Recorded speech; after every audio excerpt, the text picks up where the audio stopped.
In Walmart's Who Newville, joy started to grow. For online-only savings sure to steal the show. Tech treats and toys so dazzling and new.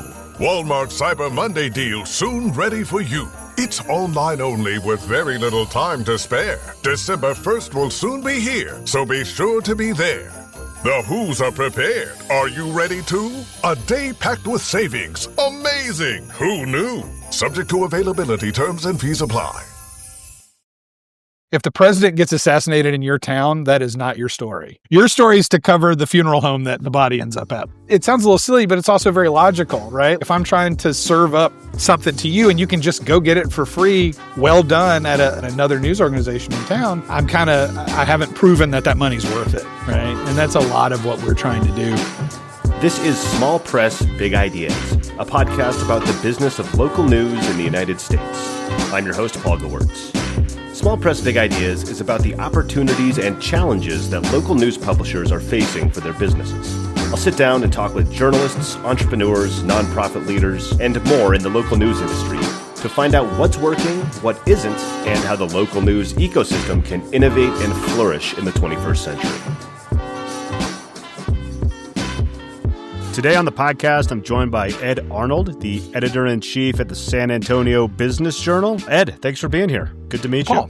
No, nice to meet you too. Thanks for having me. I appreciate it. Yeah. I love talking to people in local media and learning all these stories. Yeah. So with that, I'd love if you could just tell me about your story, just your kind of background and your story in local media and media in general, I guess. Yeah. I mean, I think I have a little bit of a unique story. I'm sure there's a lot of other folks that have winding paths to journalism, but it's my second career. Journalism is my second career. I managed and partially owned a small audio video store for about a decade before I became a journalist. The kind of back in the days when flat panel TVs cost like $12,000. I had a little shop in Memphis that sold those, and I loved it. We had a wonderful time. But around 2007, 2008, when the housing market collapsed, it was pretty clear that my business was going to go with it. People were no longer going to be dropping $11,000 on a plasma TV. So bless my wonderful wife, who basically said, well, what is it that you want to do now, right? Because my options were, right, I could go be like a regional manager for Best Buy or something, or I could try to start another business on my own, which is not a bad idea, but the only job I ever wanted as a kid, when you got the what do you want to be when you grow up, right? The only job I ever wanted when I was a kid was to be a reporter. I'm not quite sure how that got into my brain, but from the time I was around 9 or 10, the idea of being, a dashing correspondent was pretty exciting to me. I never got there, but she said to me, "Why don't you go pursue that then?" And she gave me the space. I was very lucky because I shut my business down and I went back to college. And I went to journalism school at the University of Memphis. And again, I feel like I really threaded the needle here. I graduated on a Friday in May, and I started at what I like to call as the world's oldest intern at the Memphis Business Journal the following Monday. And that was 14 years ago. And I've been with American City Business Journals ever since. So I have a kind of a unique path, right? Because I don't have the kind of broad experience that a lot of your guests do, where they've seen lots of different corners of the media world. I'm really cooked in the sauce of American City Business Journals. And quite frankly, I don't think that any other large newspaper chain, Gannett or Hearst or any of the other ones that we all know, would have ever put me in this position, because I joke about this a lot, but I always say that I may be the least accomplished journalist to be an editor-in-chief in the American City Business Journals overall, because quite honestly, I think what I did best and what they were able to see in me was that I had good management skills, that I knew how to manage people, that I had a good savvy for making groups work together.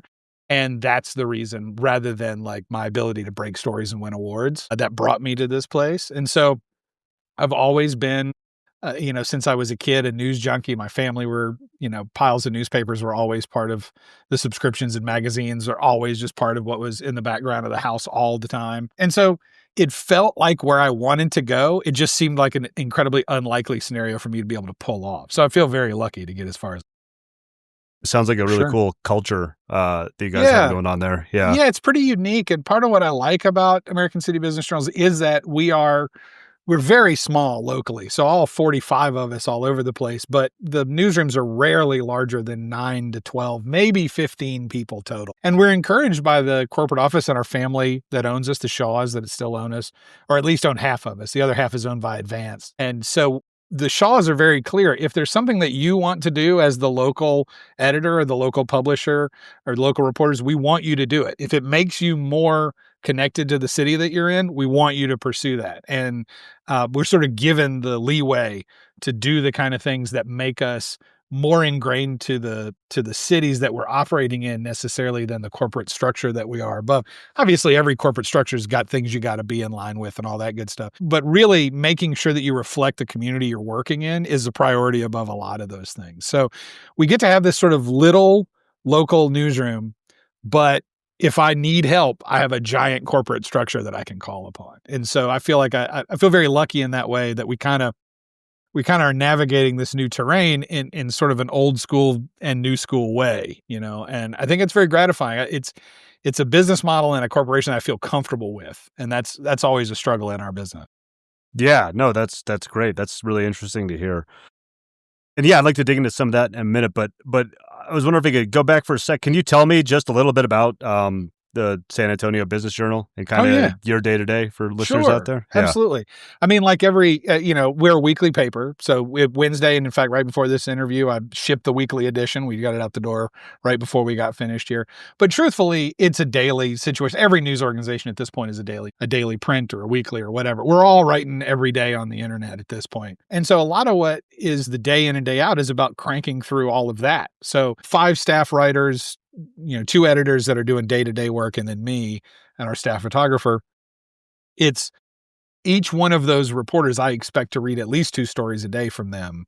And so we're, cranking 10 to 12 stories a day. Some newsrooms will do a lot more, but that's about what we're doing every day. And then it's about sort of planning a little bit further ahead, right? We try to say, on Monday, for example, I have everyone come into the office, God forbid,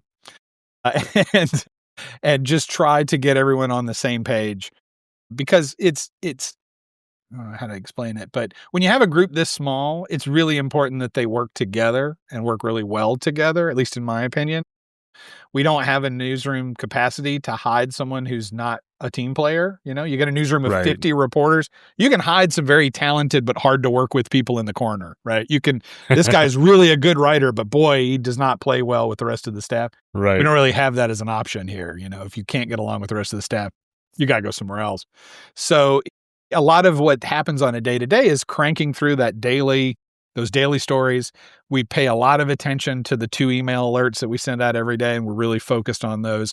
I try to think of them as if they're daily editions to some degree, as if we're putting out a daily, but it really is about making sure that we're filled every day, and then that content backfeeds into the weekly based upon what we think is the best work over that period of time. So it's it's so funny because it's different, than other newspapers, but there's so much continuity in the way that we do things the same, right? Like, no one really thinks of themselves, if they're putting out a weekly, if you're an alt weekly, for example, putting out a weekly paper, or, community weekly, you're writing every day. The stories are online every day. So we all now have sort of adopted what the old daily newspapers vibes were during the day. And so a lot of it is, for me at the editor-in-chief role also is, I have 2 incredibly talented managing editor and assistant managing editor, and they're really those 2 women really run the newsroom day in and day out.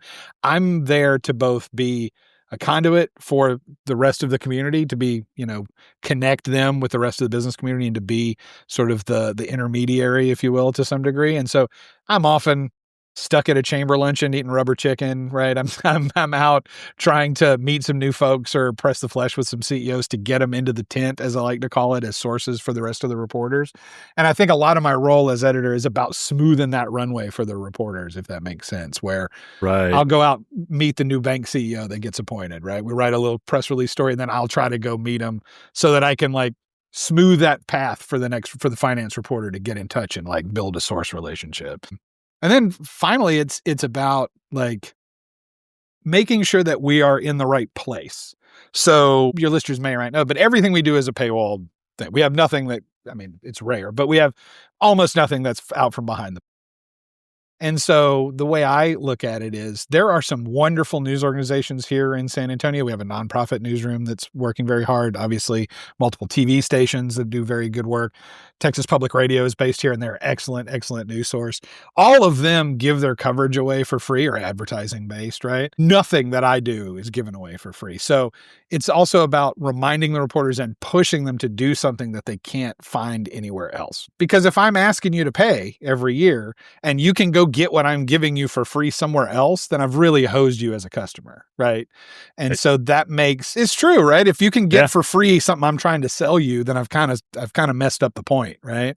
So pushing the reporters to look in places other people aren't looking, or at least angles that the other publications are not looking. That's a lot of what I'm doing on a regular basis, is trying to push them to go, that's great. That development, everyone in town wrote up that. It's very interesting. It's not that it isn't newsworthy, but you got to go find a different angle. Maybe we can talk to, stage 3 of this somehow. Maybe we can talk about things around it in some ways.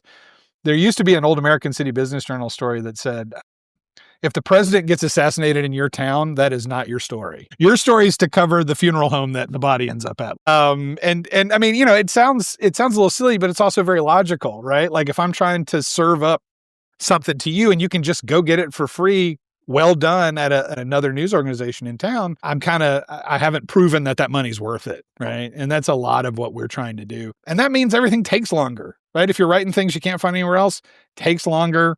It's harder to get out of the hole. It's harder to pull the fish out of the lake, as you might say. It just takes more time and more resources to do. But that's the level that we kind of have to be at if we're going to continue to ask folks. This is another way of thinking about it, right?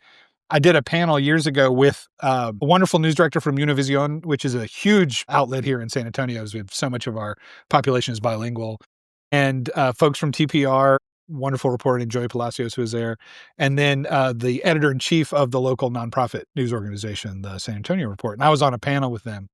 And I said to him, look, everyone on this panel except me, gives you their content for free. And these are people you must support for functioning democracy. For this community to work properly, you need to support these people. I'm a luxury item. I'm asking you to pay on top of that. So if that's what I'm asking you to do, we have to act like that. We have to look for things that are beyond what are, and I don't even want to say that we're competitors to them, because there's tons and tons of things that I write that they would never bother with, right? But the other news organizations in town, I've got to make sure that the reporters are looking, where they're not. And that's just daily diligence, right? Looking over what everyone else is doing, trying to position and point reporters in the direction that we want them to go in. So that's a lot about, the philosophy of what I'm doing on a day in and day out basis is about trying to keep those priorities in mind. Man, I love the way you said that. Like, it's behind a paywall, and it's almost being pretty honest with your audience. Yeah. We were talking about a podcast before I hit record. Do you know the Acquired podcast? You aware of that one? Yes. Yeah. Yes. They just put this is really fresh. I was just listening to it. They just put one out this week on Trader Joe's is the company they looked at. Yeah. And their whole thing, it's kind of similar. It kind of rhymes with what you were saying. Is they don't collect data on their customers, and they don't have membership programs, and they don't do any sales. Right? Because they're like, no, we're not going to insult our customers like that. We're going to be straight and to the point. Yeah. I don't know. There might be something in there. There's always. Well, I think I know exactly what you're talking about, which is like, how many times are you asked to shove your phone number into a pen pad every time you shop? And people don't realize. I mean, we in media probably realize more than most, but a lot of that is just to sell your information so that there's another profit center for whatever organization that you're in. They believe that they can market to you better. They believe that they can, and honestly, there's a serious fatigue with that going on in the consumer world, where it's just like, how many different ways are you trying to make money off of me for buying this pasta at 2 p.m, right? Like it doesn't feel like and this is across the spectrum. It doesn't feel like we're being honest with customers the way I kind of feel like we should be. And so when you find an organization like Trader Joe's or Costco is another good example, where it's like, you pay this membership fee and that's gets you here, right? Like, like that's what it is. We're, it's almost refreshing. Right? Because you're like, oh my God, no one asked for my social security number and home address and everything else. Yeah. Like no one tried to sell me a branded credit card. What's wrong with this retailer? it really does feel like you have a more healthy relationship with that business. And I would like us to be that kind of thing, to be that kind of forward with the customers, because readers are customers, right? Like, we're editorial. Advertisers are not customers, right? Those are the salespeople's customers. They're not my customers. The customers for us are readers.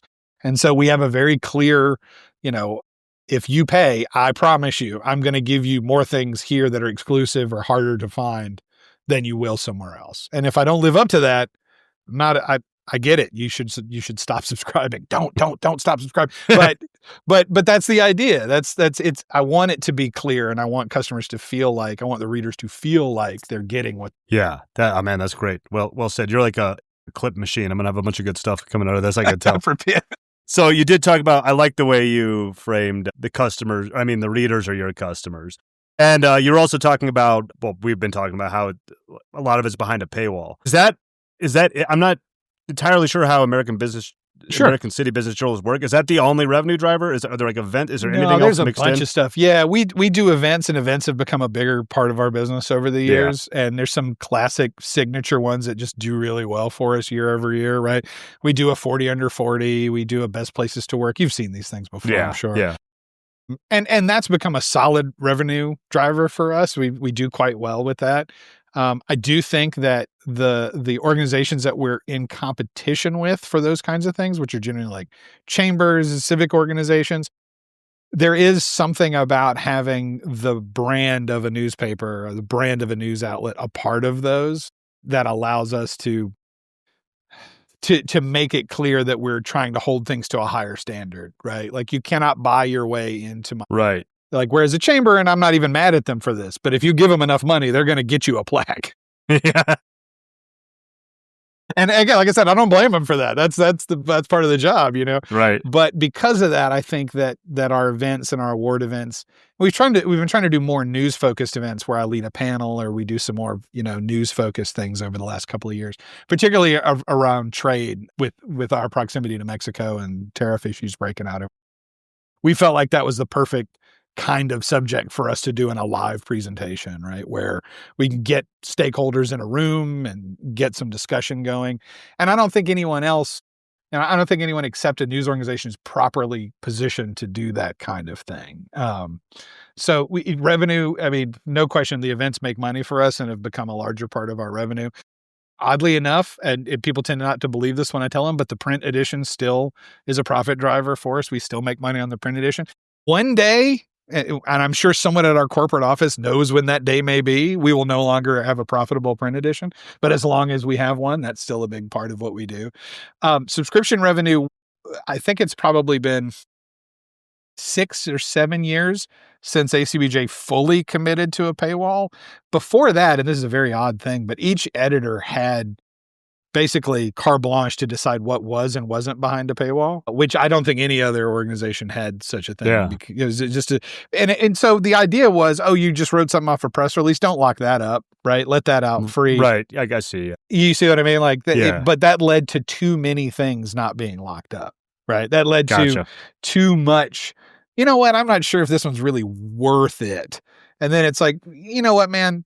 They should all be worth it. Like, if that's the problem, we're writing the wrong stories. Just lock the damn thing up and take it from there.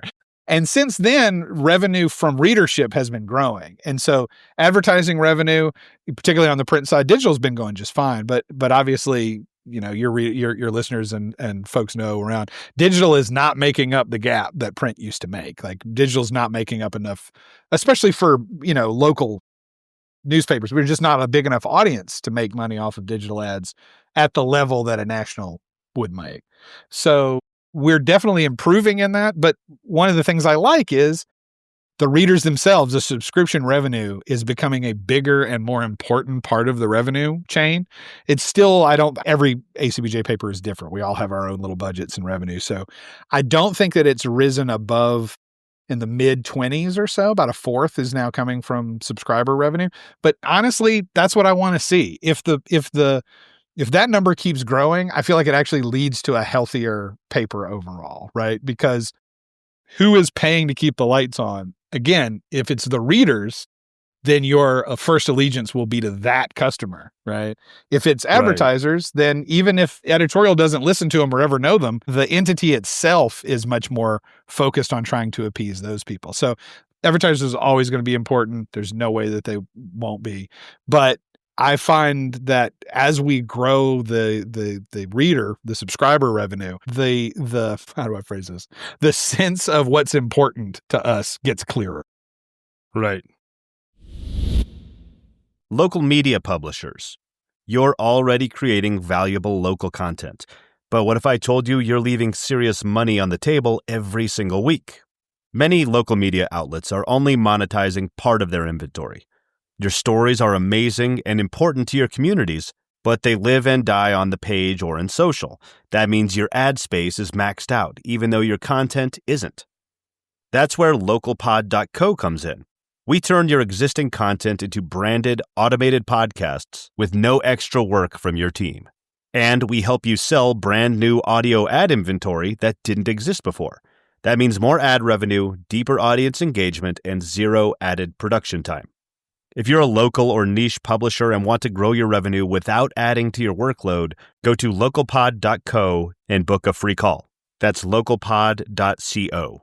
All right, back to the episode. All right, great. Man, man. I love your attitude. It's like, yeah, well, every story should be worth it. I love that. Yeah. I mean, don't get me wrong. I know some of them aren't. But like that needs to be the mentality, right? Like ask a reporter, like, will you buy this? Would you buy this? Like, right. Yeah. You know what I mean? Like, is this Seems a thing pretty straightforward? Would you, and if they can say yes without any reservation, that tells you something about what they think about their work. That's the way I see it. Awesome. Great stuff. So I've been very curious about this one. I haven't really got to ask this question, but so you were at the same organization, kind of how you laid it out before. You were at Memphis Business Journal for years and then moved to San Antonio. So I'm just curious if you can talk to anybody about the differences you've seen, because, you're also the business communities in these cities. Just the differences or things that have stood out to you making that transition in the business communities of two very different cities. And I'd love to hear about that. For sure. Yeah. And it's interesting that Memphis is a town I have just deep affection for to this day. And I love that place very much. Many, many, many friends and wonderful memories there. It's a city that's been population-wise flat to declining maybe 30 years now. Either dead steady or a little dip, right? For about 30 years now. There's some regional suburbs and such that are growing. Parts of North Mississippi are growing, et cetera, et cetera. But it's also a town it's one of the poorest cities in America. And it has only a handful of very, very large corporate players, which FedEx is obviously number one and gigantic. If you mail a FedEx package, it goes through Memphis no matter where the hell you're sending it, right? Yeah. Now, FedEx is incredible and does a fine job and has, tens of thousands of employees in the city, but it isn't enough to really turn that city into the growth push that say Nashville, for example, has seen. And don't get me started on that. But San Antonio in its own way is dissimilar in that people are pouring into San Antonio, like just constant growth. Now we get overshadowed by Austin because it's only 60 miles away. And that's one of the most booming cities that's been in the last 30 years. So it's easy to get overshadowed, but during 2020, we passed Austin for a number of people moving to town. In fact, we have grown in the 8 years that I've been here. We've added, I think, I'm trying to remember if it's 50 or 60,000 people or, some very, very impressive growth numbers. And that just changes the dynamic of the business community instantly, right? Mm-hmm. It's unfair to say that Memphis is stagnant because it is changing a lot and there's lots and lots of activity that's happening there and lots of good stuff to cover that we enjoyed a lot. But there's some persistent, never-ending challenges that come along with having a market that isn't growing in population. And so the business dynamics of the two places, very, very different, very, very different. Now, what's interestingly similar about them is their sort of perspective of themselves. And that's what I think is funny. So San Antonio, a lot of times when I got here, it was always so surprising. People would be like, well, we're not as big as Houston or Dallas, and we're not as rich as Austin. They would be like, yeah, well, we're fourth. And I'm like, Guys, I know that it feels right to you to say that, but if you take this city and put it in 41 of the other 50 states, it would instantly be the biggest, richest city in that place. And I don't think people get that because, again, 60 miles up the road is Austin with its, awe-inspiring growth. And then Houston and Dallas, which are 2 of the 5 biggest cities, 10 biggest cities in America. It's you end up sort of feeling small by comparison, even though that we're not. Another thing about both cities that I think is fascinating is they're both, and I hate using the term minority majority because I think it means nothing, but this is a Hispanic American community here in San Antonio, and Memphis was an African American community in Tennessee, and those two things create a tension that is really interesting and valuable, and I think helps sort of create a culture within both cities that both of them can sniff out inauthenticity really quickly. If you're not a part of the community, if you don't know where you are, if you don't take the time to learn where you are, you're seen as out of step and sort of written off awful quick. And I think part of that is that the communities here, the Hispanic and African American communities, very different in, no shortage of ways, but meaning that there's an ownership of the community where you need to learn the history of this place in order to be good at being a reporter here. You can't just airdrop in and 4 months from now, be a great reporter because you do not know the culture yet. It's going to take you some time. And I feel like both of the cities are like that in that way. I sure do wish folks would really see how great Memphis is and start moving there in large numbers because I do really think it's a wonderful town with wonderful assets and people. But until that happens, they're always going to be struggling and the business community is always going to be a little bit behind its neighbors because you just don't have think of it this way, right? The city council here in San Antonio can pass ever increasing budgets because there are more people moving to pay into the tax rolls. Memphis does not have that luxury. You're doing the budget every year with a declining population. Your choices are what thing do people not like or not need that much that we can cut? And which is just a much, much different and more difficult place to be. And so that cascades into the business community in the same way. If you see your city investing big in infrastructure, if you see your city passing billion-dollar bonds and spending it, the business community is going to be able to flow from that as well. Yeah. When your city is forced to make really, really tough economic decisions, it is harder and harder and harder to get that. Interesting. Lots of good stuff in there. Yeah. I've never been to Memphis, but or even Tennessee, that region really, but I've always been kind of drawn to it. I'm from the Mountain West. It just, to me, it's just it's almost like a foreign place. It looks drawn to the South sometimes, especially in the winter months. Look, my man, I'm from North Georgia. I've lived in Mississippi, Tennessee, and Texas. You don't get much more Southern than me. My family's from Alabama. It's you don't get a whole lot more Southern than I am. I will tell you, and this is a thing that I like to say about the people in Memphis is Memphis, literally its homegrown culture changed the world's musical taste, right? It's underappreciated, but that town has 1 million or less people in the metro, not in the city, in the metro, 1 million or less people. And it's still a community that cranks out musical artists constantly. It's still happening. Sadly, rest in peace, Young Dolph, but there are constantly rappers and still coming out of that city today. And there's still musicians coming up constantly, despite the fact that it is a very small city by comparison of a lot of, so it really punches above its weight, and I think it deserves credit for it. So come on down, man. I'll show you the river. It'll be great. Yeah. I now want to. It's starting to get cold here. I don't want to be around the cold, but I was so excited to put this sweater on. It's going to be 70 in an hour. It's ridiculous. I get so excited to put a sweater on for no reason. It's the one nice thing. I get excited. I can wear my jeans and flannels again this time of year. There it is.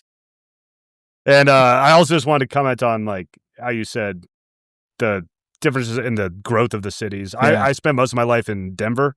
Oh, yeah. Until about 5 years ago. Giant which is maybe, boom in Denver. Maybe not on the order of Austin, but not far behind it. Not far. No, that's right. Just living through it. That's why I live on the western slope of Colorado now.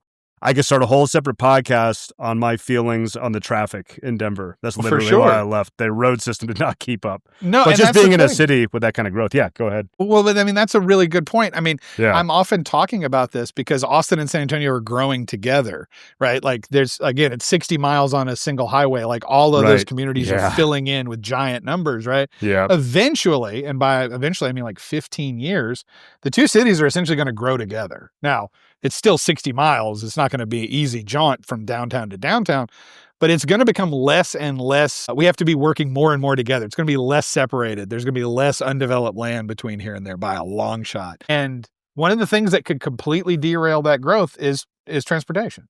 If we can't figure out how to stay ahead and people just feel locked in, they're going to get out of town. They're going to move somewhere else. If it's already hurting Austin. Luckily for them that they've done some decent, as best they can, investment in public transit. San Antonio needs to get there. We have a wide city where the distance between north and south is huge, 30 miles or whatever. But that's exactly what could derail all of this, is just not keeping up with the infrastructure demand. So it doesn't surprise me that Denver's chased some folks out. It's such a beautiful city. It has so many great things to it, right? Like one of my favorite places to visit is Denver, and one of my favorite places for Texans to visit is Denver. I'll come rolling up there in July. I'm in Montrose. We're about an hour from Telluride. Yeah, it's beautiful country. Hour and a half from Aspen. In July, the plates on the street were just Texas, Texas, Texas, Texas. Because apparently our 95 degrees in the dry heat is cool to it's totally fine, man. It's totally fine. I was in Denver a couple years ago, and a guy was like, I was like, yeah, we're up here visiting from Texas. And he was like, oh, sorry that the heat came with you. I was like, this is not heat, brother. Yeah. Like, this is fine. I'm loving this. I'm putting on a coat. That's funny. All right. I got off the rails there. No, it's all good, man. So my obligatory AI question, I feel like it has to come up in every episode. For sure. I'm curious your thoughts on, it's a big question. AI can mean a lot of different things. Absolutely. Curious your overall thoughts and like if you're using any tools in your workflows with your team or how that's impacting your org. Yeah, for sure. I mean, look, it's an interesting thing to discuss, right? Because if I catch a reporter writing stories with AI, that's probably their last day with me. Yeah. Right. However, we as a corporation have invested in using AI for things like SEO headlines or teases or social teases, things that, quite frankly, a lot of editors, including myself, are not the best at, right? Like, honest to God, like it's been years since I've been refreshed on how to write SEO properly, right? And truthfully, Google moves those goalposts constantly, so I don't even want to keep up with it. To be honest. So to have AI do that for us is ideal as far as I'm concerned. I do think that at a certain point we should have an AP style AI bot that just checks our AP style and speeds up copy editing. Can't speed up thought process. It can't speed up the thing that we were talking about before, getting me exclusive and hard to find stuff. Like it can't break that barrier. I often say that like AI can't meet people and learn secrets. It just won't. It's just not how. But what it can do is dig into data for us and pull out nuggets as we want them. It can collate stuff twice as fast as it used to. I don't know the last time any of your listeners listened to, or watched All the President's Men, but there's a scene in the early part of that where they're just digging through phone books for like 6 days. Right. They're just literally like, they're going to every library and just going through, like they're flying to a library in Florida to look through phone books. Right. So we've already accelerated a ton of what was good shoe leather journalism just by having the internet, just having searchable archives. But I'm not going to say that I'm an AI skeptic because I use it. I absolutely use it. And I think it is a valuable tool. I absolutely believe that we're in the overhype era of what this thing is. I absolutely believe that some of it's going to crater. I'll give you a really good example. Last year, we did an issue that we called Power Players. And it's just a nice featurette where we picked like 100 people to know in San Antonio, in South Texas, border communities in Laredo and McAllen. And we really wanted to if you were coming to town, and you wanted to know who the real movers and shakers in this region are, who are they, right? So we made this list, and we, as you make a list in a newsroom, we're just on a whiteboard yelling at each other and trying to scribble things on the wall, right? And so we get a nice sheet going, a Word document that's just got everyone's suggestion, and we hash it out and yell at each other for a couple days about it. And then we have our list, and I'm thinking, all right, well, you know what? If I could just get AI to alphabetize this by last name, right? Because everything is written, Mark Smith and Henry Cisneros and all these other things. Right. And I'm like, if I could just get this thing to do like, all right, alphabetize this by the last name. And I tried 9 times and it never got it right. It never got it right. Now, don't get me wrong. I'm sure that these models will improve, right? I'm Yeah. sure that over time an issue like that will be resolved. But that's what I mean about, let's be honest, tech companies for 25 years have been selling us half-baked ass products that don't really live up to their potential for a decade after they launched them. Think about how poor Google was in the earliest days of, right? Like, and now it's becoming crummy again. It is. It's becoming crappy. I suggest everyone read Cory Doctorow's new book about how tech companies are intentionally getting worse to make more money over the years. Huh. I'm gonna have to look at that. Yeah. It's and I hope this is not, I hope you don't have to beat me, but the title of the book is In Shitification. I've heard that term. I'm gonna look into that. It's a wonderful book, and Cory Doctorow is a great thinker about technology. And so that's where I think we are. I think we're in a tool that can be really helpful for some menial tasks that grind away at you, right? You know, I got a giant pile of data from the state. You know, I'm going to feed it into AI and we're going to ask it questions and see what we can get out of it. But frankly, it doesn't prevent the need to fact check it because it will screw up. And that's where I'm at is that, yes, this thing can be really valuable. I love having it write an SEO headline. I love having it write a tease for me when I can't come up with a good one, right? Sometimes on a story, I'll need to write like 3 teases, right? Like for various spots where it's going to go. Brother, I'm not the best at that. So I'm really happy to have, you know, AI's assistance with that. But the kind of journalism that AI can crush, right, that can really damage is not the kind of journalism that we're doing.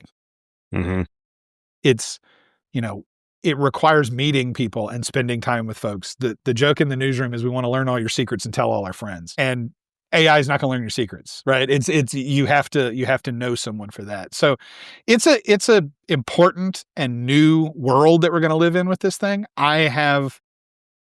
I'm such a traditionalist that my eyebrow is just all the way up constantly when I'm dealing with them, because I have just been overhyped so hard by tech companies over the last 30 years that it's hard for me to take it as like, well, this thing that we launched 30 months ago is going to change the world. And I'm like, maybe, but at this point you have a 30-month-old product. That's what you've got, right? Like, so yeah. I'm a little bit of a naysayer, but I wouldn't say altogether. I just mean that as I want people to like be very cautious with it. I have heard from multiple business owners telling me that folks in their office reliant or using it, like kind of co-piloting their emails or co-piloting their, you know, their marketing materials, has actually made their workplace significantly less efficient because it's just the same way that social media is now just loaded with slop, right? So too are people's work communications becoming loaded with slop, like things you can tell this person did not write. I've gotten emails from someone for 20 years and they never spelled never spelled well, and now suddenly pristine language that would never come out of their mouth is now, you know, coming through their email. Yeah. So that's I'm dubious about it as a panacea for all things, but absolutely it's going to be a factor going forward. And I certainly think there's some menial tasks that I can't wait to dump on this thing. It's just I've gotta see it. It's funny. We have to be precise. Again, it's about that like reader trust, right? We have to be precise. AI, for whatever reason, doesn't feel like it needs to be precise right now. I know. Right? Yeah. It's funny. You were talking about social media. I put up a post this morning on LinkedIn. I just said like, hey, people have been talking about this a lot. The obvious sign something has been GPT'd. Yeah, like for sure. Short, choppy sentences. And it says 3 things at a time. And I wrote the whole thing and I said, tell me if this looks familiar in your feed. I fed this exact prompt for what I'm writing to you, and it spits out such a generic thing on the bottom of the post. I've got some funny comments on it so far. Oh, for sure. It's so true. It's so true. It really does rip any of the. I mean, that's the other thing too. Is like once a reporter becomes good, right? Like about the day in and day out, the who, what, when, where, why. Then they get to develop style. Right? That's part of the way that we find writers that we love, is they have style that resonates with the reader one way or another, right? Like some of my favorite writers are not necessarily famous in any way, but people whose style appeals to me in their work. We're risking a future in which that part of it is removed from the copy. If you think we're going to lose readers now, like imagine if we have styleless copy. Good Lord. Why would you do it? Why would you read this then? You know what I mean? Just have it tell you. Yeah. This episode is brought to you by LinkedIn. Psst, healthcare pros, word's out, and it's too good to keep quiet. Look, LinkedIn is revolutionizing job hunting, making it possible to search by specialty, shift preference, and salary. Endless scrolling is out. Whether it's a mental health therapist or dental hygienist, finding the perfect role is faster and easier than ever. Head to linkedin.com/healthcare and start your search today. I agree with all that. And that seems to be the general feelings of most people I have on the podcast is like, keep it away from your content or your editorial side. Yeah, man. The stuff that excites me more is, you guys are a slightly bigger organization, but I talk to a lot of people in like independent, like smaller publishers. And just the thing I get excited about is like having them create efficiencies on their back end and everything. Absolutely. For just like random, like you said, digging up sources out of a stack out of town council meetings or whatever. No question. There's a lot of cool stuff there. But yeah, it's For sure. I mean, that's the thing is I want to see, our community weeklies, our small town newspapers that are just incredibly vital and necessary, right? Yeah. I want AI to be able to keep those papers afloat and make them more profitable. That's what I want to see. Yep. I don't want to see it be something where it's essentially just barfing out content for you all day, right? Like that's but like you were saying, digging through, if we can set up an AI bot to listen to the police siren all night, to listen to the police call all night, so in the morning a reporter can write it up. Absolutely, right? Like that's a great efficiency. We don't need to pay a kid to be on night cops, making them miserable and question whether or not they should have gone to journalism school in the first place. Like there's advantages to that I hope in particular local newsrooms and independent newsrooms take advantage of, because I feel lucky that I have this corporate backing, but the small town in Georgia that I'm from, its little newspaper, I want that thing to survive. It's 200 years old. I want it to keep going. Yep, exactly. We're coming right up on time. Do you have like an extra 4 or 5 minutes? Yeah, man, no problem. Okay, cool. I just wanted to I just have one other question. So I've been kind of workshopping this one. Just flash forward 5 years. Some of this kind of came up with AI stuff, the AI hype cycle that we're likely in. How do you see the landscape, local media landscaping at large, and then also for San Antonio Business Journal in particular? If you had to take a look at it. Yeah, sure. I mean, my instinct is to say it's going to continue to be hard, because until we can get, I'm going to say it in as plain a language as possible. The most of the money that newspapers used to have in the 80s and 90s when we were all flush and able to do whatever, most of that money lives at Facebook and Google now. Those are the two companies that took that advertising revenue and just ate it. I see a world, and I don't know that it's going to happen quickly. I see a world in which the backlash for those kind of platforms is much more real. People are much more hesitant to use social media platforms and see them not necessarily as public squares.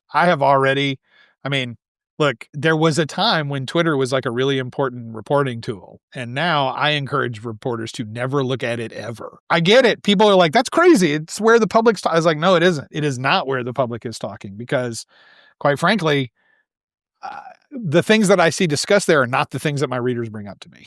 That is like when I talk to readers face to face, none of this nonsense that I used to see on social is what people actually want to listen to, read to. Faceless keyboard warriors, basically. Well, and not only that, we're going to be flooded with bots and AI. I mean, we already have them out of the frame. Now imagine how sophisticated they could be when you bot an AI and just tell it to flood the zone with discussion. When I was in Tennessee, this is such a funny story. When I was in Tennessee, there was a Twitter account called 10GOP, and it was misspelled TEN_GOP. Throughout 2012, 13, particularly during the election, right, it was an absolute barrage from this account. It would DM every journalist that I knew.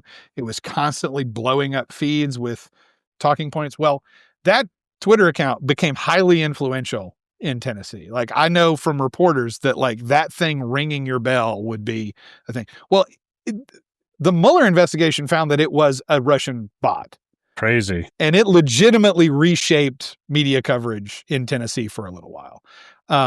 People kind of quietly pretend like that didn't happen, but sure enough, that was absolutely manipulation. We can't allow ourselves to be manipulated like that. We cannot allow ourselves to be like pushed in a direction from social. So I'm hopeful that over the next 5 years that with AI, we'll kind of erode some more of that as we go forward. And you'll have a certain, I'm hoping that a thirst for direct connection with readers is back in fashion. I was a small business owner, right, before I was in journalism, and I never fully understood what the advantage of allowing another platform to get in between you and your reader was. Facebook basically just stands in between you and your reader and keeps content away or gives it to them based upon whether you pay them or the algorithm likes it. And why would you continue to allow a company that adds very little value? Yeah. They really, Not very much. little value added here. Be between you and the customer. Again, we're talking customers again, right? But that's what's going to be, at least in my hope, that we have, it's like I'm telling my children, do you want to read the news? Go to the news site, right? Like unless you're delivering a view to a website that's owned by the news organization, they're probably not making a penny off of what you just did, right? So I'm hoping that there's a more intimate's the wrong word, but a more personal connection between news organizations and their readership. It's one of the things I want to do, right? I want people to feel like they know us and that they can communicate with us, and that being, sure, I'm happy to be featured on Google News, and I want people to see us on Facebook and all that good stuff. I want it. But at the end of the day, what I really want you to do is come to this website and get through this paywall, right? That's what I really want you to do. And so 5 years from now, I think we will continue to increase the paid subscriber ratio. I'm sure we'll hit some plateaus along the way, but I have a lot of faith that as people look for better quality content, as people realize that they've been fed mediocre to bad content, that they begin looking for better, and that news organizations, local, independent weeklies, nonprofits, corporate, whatever they may be, that the quality is again what brings people to the top, as opposed to the speed, as opposed to the prevalence. Those are the things that social media gave you. It's right here, right now, and it's everywhere all the time. And I'm hopeful that there's a bit of a mindset shift around quality over speed. Sure, speed's important, but quite honestly, there's an organization here in town that's very, very fast and wrong a huge percentage of the time, right? So I'm hopeful that that's where we are. For us here in San Antonio, I think this town in 5 years is going to be so much bigger than we think. We're already sort of bracing for the volume that we're going to have. I am concerned because we have such a close relationship with Mexico, and we have such a close, not just cultural, but business relationship. I mean, Laredo's just 2 hours, the border's just 2 hours straight down. I can get to Mexico before I can get to Houston, right? I can get to Mexico quicker than I can get to Houston. And that relationship is incredibly important for this business community. And the more we antagonize and put barriers up for that relationship, the more I am concerned about the health of our business community. Right now, we're fine, but we're also, this is a tourist hotspot for Mexican nationals who come up from North Mexico to go to Six Flags and hang out here for the weekend because they can speak Spanish around town and not have to worry. Right. It's a comfortable environment that they can come visit and buy the American brands that they can't get back in Monterrey. I don't want to see that end, and I worry that the next 3 years we're going to continue to antagonize that relationship, and I just don't think that's good for I don't think it's good for the country, but I certainly don't think it's good for our relationship to Mexico, which has been honestly NAFTA was signed here for a reason. You know what I mean? And so I'm a little concerned about the health of the business community, not anything that it is doing, but that it may end up at the bottom end of some really, really thoughtless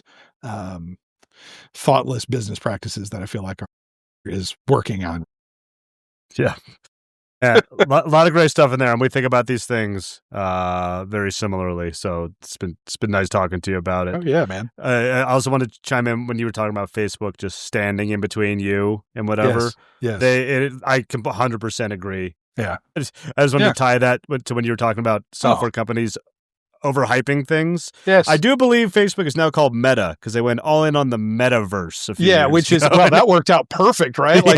The weird Mark Zuckerberg VR thing that he put out 3 or 4 years ago. Well, that's a great example, by the way. We're going to do cracks me up. Virtual reality is going to be everything all the time. Yeah. It's all virtual reality. Oh wait, nobody bought these goggles that are $2,000 that no one wants to wear.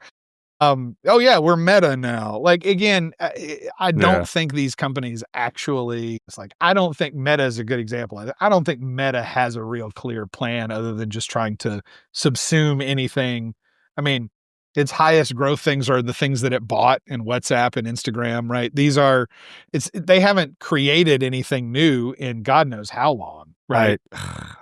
I use a tool in my business, an AI tool, and I love it and it works great. And then I got an email from them that said, "Oh, this product's going away December 31st because they were acquired by Meta." I'm like, "You gotta be kidding me!" Perfect. I shook my fist at Zuckerberg Perfect. in the sky. I know, it was ridiculous. Perfect. That sounds exactly like classic. I'm old enough to remember when Facebook actually was courting journalists, where they were going to newsrooms and talking about this broad audience that they would unlock for us. And that lasted like a year. And then it was like, how quickly can we cut you off and charge you to get access? Think of it like this. I just want people who are not in the media, I'm sure you have lots of folks that listen that are not media folks. I want you to imagine whatever business that you have, another business has come in and said, hey, we're going to give you twice as many customers if you just put everything on our platform, right? Great. Right. Like Walmart, right? Everything Walmart is kind of a good example. If I sell widgets and Walmart wants to sell all of my widgets, that's cool for a little while. Yeah. But then it means that Walmart is now in charge of your business, right? If you can't manage multiple lanes, suddenly Walmart is the only. So if Walmart turns to you and goes, this has to be $2 cheaper. What are you going to do? Yep. You got no options. You're out of luck. And so that's kind of what happened with Facebook, where for a while we were like, look at all this traffic that came flying in. And then they started going, why don't you give us $5 to unlock this post? Why don't you give us $2 to unlock this post? Why don't you? Jeez. And it's like, what value did you bring other than just, again, being a gate in between the people who clicked like next to San Antonio Business Journal because they wanted to read the San Antonio Business Journal? Yeah. Like, that's why they clicked the like, bro. That's why it got the thumbs up. Why are you the one that gets to decide what they read and what they don't? I talked to a lady on the podcast I don't even remember who it was now, maybe like a year ago. And she's based out of the Bay Area and she's been in local journalism. And she said she remembers during the 2010s, the aughts and the 2010s, whatever you call it. She referred to it as just a giant sucking sound into the Bay Area of money from Google and Meta. And that's how that's kind of like the metaphor that always stuck with me. No question. And that money was pulled out of the pockets of your metro dailies for the most part. I mean, we used to joke about Craigslist killing, advertising in the back of newspapers. And it kind of did, but at least Craig Newmark gave money to newspapers. Yeah. No, I just listened to something with him. He's he's great. Did not plan that. Yeah. No, he's great. Yeah. He's a great dude, and he has his heart in the right place. This was not him like trying to create a business strategy that would interfere with the news gathering. Right. That's not at all what he was trying to do. But that does appear to be what is happening. Certainly with Meta, is that they want to be in between media and their readership. And there are people in my family that get their news from Facebook, and I'm constantly having to show them that they're being given some of the lowest quality work you could possibly find. You're like, man, if you want to get something good, you're going to have to pay for it, and you're going to have to go to the source. And as long as you're letting intermediaries control your business, you're always going to be struggling because they don't care about you. They don't care about you. If they can destroy you and make 10% more, you'll be dead by sundown. Yep. Man, it's crazy. All right, well, I do have a meeting coming up. I'd love to vent about social media for a long time. But I could keep going. This could turn into a Joe Rogan. 100%. 3.5 hours. but I'll cut. So just where can people find you online? What do you want me to link to? Anything else you want to promote or anything like that? Always just come to the SanAntonioBusinessJournal.com and check out what we're doing. If you got any interest. And subscribe. And please subscribe. Yeah, we'll bang up against that paywall enough, I'll make you. But if you're interested in what's going on along the border in Mexico, from a business perspective, if you're interested in what tariffs are actually doing to trade, cross-border trade between Mexico and America and how impactful that is, we have some really, really good reporting on that we're very, very proud of over this year about just showing the damage that can be done with just thoughtless business practices. And there's some really good reporting I'm very proud of that we've done in that vein this year. And just check in with us anytime. Come to the San Antonio Business Journal. And look, if anyone in the sound of my voice is in town and wants to chat, drop me an email, man. Like, come on. One of the things I want is for folks to feel like we are not in a tower. Come and talk to us. Tell us what you want to read. Tell us what you want to hear. Please, stay in touch and If you're not in San Antonio, have no interest in it, check out the Business Journal in your region, because there is one. Just about every region in America, where there's one of us in there, and I'd recommend. Perfect. Great. Awesome. Ed, thank you so much. This was fantastic. I could have kept going, like I said, but I have other stuff I got to do, I guess. Oh, man, you got a life to lead. Right.